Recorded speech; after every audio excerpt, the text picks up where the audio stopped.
बलभद्र सुभद्राभ्याम जगन्नाथाय ते नमः। श्री जगन्नाथ महाप्रभु, आपको सच्चे हृदय से प्रणाम करती हूँ और आज आपके महाप्रसाद का गुणगान करती हूँ।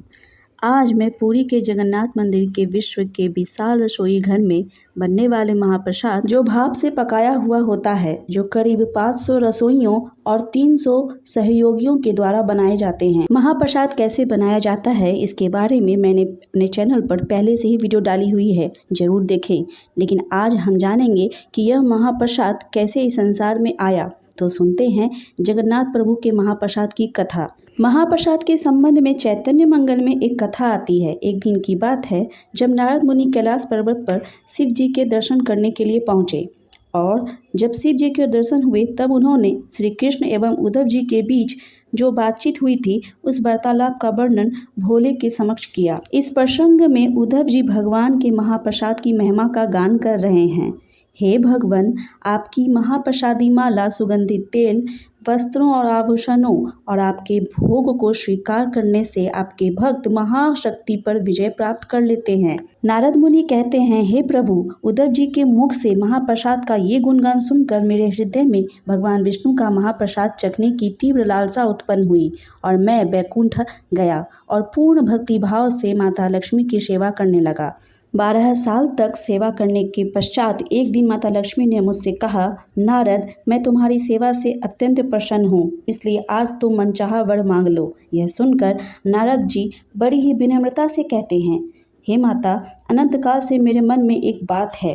मैंने आज तक कभी भगवान विष्णु के महाप्रसाद का स्वाद नहीं चखा, इसलिए कृपा करके आज मेरी यह अभिलाषा पूरी कर दीजिए। यह सुनकर माता लक्ष्मी दुविधा में पड़ गई और कहने लगी, नारद जी, मेरे स्वामी ने मुझे कठोर निर्देश दिए हैं कि उनका महाप्रसाद किसी को भी न दिया जाए। मैं उनकी आज्ञा का उल्लंघन कैसे कर सकती हूँ? परंतु आज मैं आपसे अत्यंत प्रसन्न हूँ। इसके कारण मैंने खुद आपको वर मांगने को कहा है, इसलिए इस संबंध में मैं कुछ व्यवस्था करूँगी। कुछ समय पश्चात माता लक्ष्मी ने भगवान विष्णु से अपने हृदय की बात कही और बताया कि उन्होंने भूलवश नारद मुनि को भगवान प्रभु का महाप्रसाद देने का वचन दे दिया है। यह सुनकर भगवान विष्णु ने कहा, हे प्रिय, आपने ये कैसा वचन दे दिया? परंतु अब दे ही दिया है तो एक बात सुनिए, आप नारद मुनि को मेरी अनुपस्थिति में ही मेरा महाप्रसाद दे सकती हैं। नारद मुनि ने आगे महादेव से कहा, प्रभु, आप विश्वास नहीं करेंगे, महाप्रसाद के मात्र स्पर्श से मेरा तेज और अधिक मतलब 100 गुना बढ़ गया। मैं दिव्य भाव का अनुभव करने लगा। मैं यही सब आपको यहाँ सुनाने आया हूँ। यह सुनकर कैलाशपति महादेव कहते हैं, हे नारद, निश्चित ही आपका तेज अलौकिक है, परंतु ऐसे दुर्लभ महाप्रसाद का एक कण भी मेरे लिए क्यों नहीं लाए? यह सुनकर नारद मुनि लज्जित हो जाते हैं, परंतु अचानक उन्हें याद आया कि अभी भी उनके पास थोड़ा सा महाप्रसाद बचा हुआ है। उन्होंने तुरंत महादेव जी को दिया, जिसे प्रभु ने सम्मान पूर्वक ग्रहण किया और ग्रहण करते ही श्री कृष्ण प्रेम में मस्त होकर भोलेनाथ नृत्य करने लगे। उनके नृत्य से धरती हिलने लगी।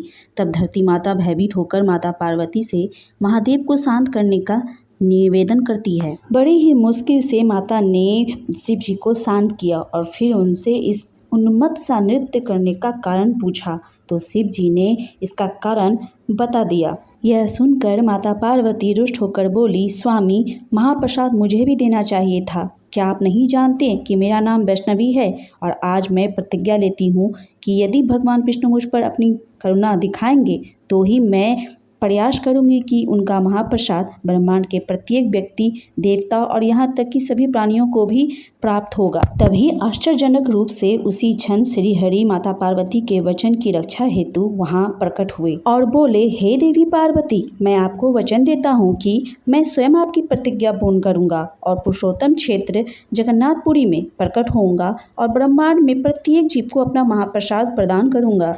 इसलिए आज भी जगन्नाथ मंदिर में भगवान जगन्नाथ को भोग लगाने के पश्चात सर्वप्रथम प्रसाद बिमला देवी यानी कि माता पार्वती के मंदिर में अर्पित किया जाता है और यही कारण है कि कोई भी भक्त महाप्रसाद कभी भी अर्चा विग्रह के सामने बैठकर ग्रहण नहीं करता है। तो आज आप सभी भक्त ने इस कथा के माध्यम से जाना कि कैसे महाप्रसाद इस संसार में आया।